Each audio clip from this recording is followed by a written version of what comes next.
டெலிவரிக்கு அப்புறம் back pain இருக்குதுன்னு கேள்விப்பட்டிருக்கேன். ஆனால் அது எப்போ நம்மளோட day to day life affect பண்ணுதோ அப்போ தான் நான் எவ்வளோ வீக்காக இருக்கேன்னு எனக்கே தெரியுது. ஸ்டார்டிங்கில் கால்சியம் சப்ளிமெண்ட்ஸ் எல்லாம் எடுக்க மறந்துடுவேன். என்ன மாதிரியே கேர்லெஸ்ஸாக யாரும் இருந்துட வேண்டாம். கருப்பு உளுந்து எலும்புக்கு ரொம்ப நல்லதுன்னு சொல்லுவாங்க. காலேஜ் டேஸில் அம்மா இது எனக்கு ரெகுலராக கொடுப்பாங்க. 1.5 கப் க்ளீன் பண்ண கருப்பு உளுந்து, 1/2 கப் பச்சரிசி, கூட ஃப்ளேவருக்கு 3 ஏலக்காய். இந்த மூணையுமே தனித்தனியாக கோல்டன் கலர் வர வரைக்கும் நல்லா பேனில் வறுத்து எடுத்துக்கலாம். இதை கொஞ்ச நேரம் ஆற விட்டு ஆறுனதும் மிக்ஸி ஜாரில் எடுத்து கொஞ்சம் ஃபைனாக அரைச்சிக்கலாம். ரொம்ப தருன்னு இல்லாமல் ஓரளவுக்கு நல்லாவே அரைச்சிக்கலாம். காலையில் காஃபிக்கு சப்ஸ்டியூட்டாக இதை நான் கொஞ்ச நாளாக குடிக்க ஸ்டார்ட் பண்ணியிருக்கேன். இது மற்றவங்களுக்கும் இப்படி தானா இல்லை எனக்கும் மட்டுமான்னு தெரியாது. நான் இதை கொஞ்ச நாள் குடிச்சிட்டு வந்தாவே என் உடம்புல இருக்கிற நீரெல்லாம் ஊற்றி நானே இளைச்ச மாதிரி ஒரு ஃபீல் வரும். நல்லா ஒரு ஏர்டைட் கண்டெய்னரில் ஸ்டோர் பண்ணி வச்சிட்டேன்னா ஒரு 20 டேஸ்க்கு பக்கமாக இது எனக்கு யூஸ் ஆகும்.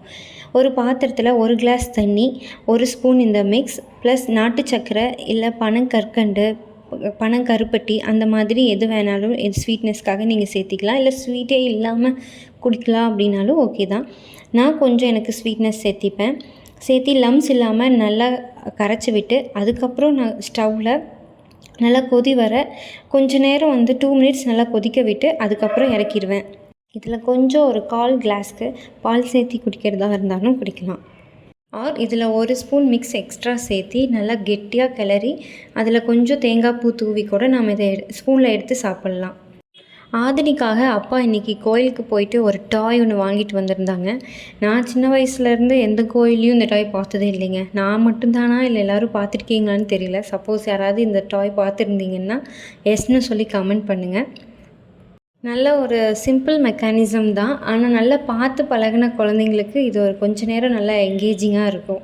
இந்த ஆதினிக்கு கொடுத்தா எப்படி ரியாக்ட் பண்ணுவான்னு பார்க்கலான்னு பார்த்தோம். ஆனால் அந்த டாய்க்கு வந்த சோதனை